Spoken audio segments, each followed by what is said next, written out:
Hi! Hello అందరికీ. అందరు ఎలా ఉన్నారు? నేనైతే చాలా బాగున్నాను. సమ్మర్ వచ్చేసింది కదా! మామిడికాయలకైతే లోటే ఉండదు. చిన్నప్పుడు ఎదురు చూసేది సమ్మర్‌లో మామిడి పండ్ల కోసం.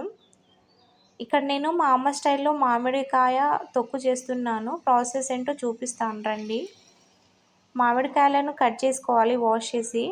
ఒకటి తిని చూసాను, చాలా పుల్లగున్నాయి. పచ్చడి కూడా అంతే టేస్ట్ ఉంటుంది ఎంత పుల్లగుంటే.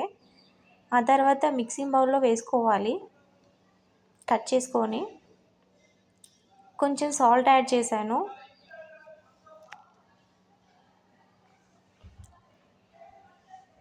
కొంచెం కారం కూడా యాడ్ చేశాను. ధనియాలు, జీలకర్ర కొంచెం యాడ్ చేసి గ్రైండ్ అయితే చేసుకున్నాను. కొంచెం గార్లిక్ కూడా వేసుకున్నాను టేస్ట్ కోసం. ఆలోపు నేనైతే ఆనియన్ కట్ చేసుకున్నాను. గ్రైండ్ చేసి పక్కన పెట్టుకొని ఆ తర్వాత ఒక బౌల్‌లో ఆయిల్ వేయాలి. పోపు దినుసులు కూడా వేసుకున్నాను. కొంచెం గార్లిక్ కూడా వేశాను.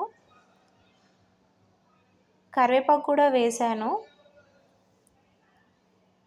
గ్రైండ్ చేసుకొని పెట్టుకున్న మిశ్రమాన్ని అందులో యాడ్ చేశాను. ఒక 2 మినిట్స్ పాటు అలానే తిప్పుతూ ఉండాలి. ఆనియన్స్ని చిన్న చిన్న ముక్కలుగా కట్ చేసుకోవాలి. ఒక బౌల్లో తీసేసుకున్నాను. అందులో ఆనియన్స్ కట్ చేసి పెట్టుకున్న ఆనియన్స్ కూడా లాస్ట్లో యాడ్ చేశాను. లాస్ట్లో ఆనియన్స్తో తింటూ ఉంటే చాలా టేస్టీగా ఉంటుంది.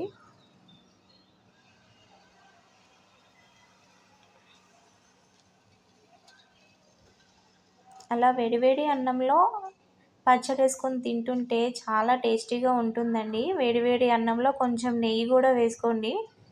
నేనైతే కొంచెం నెయ్యి వేసుకున్నాను. పుల్ల పుల్లగా, కారం కారంగా చాలా టేస్టీగా ఉంది, స్పైసీగా. వీడియో నచ్చితే ప్లీజ్ సబ్స్క్రైబ్ చేయండి.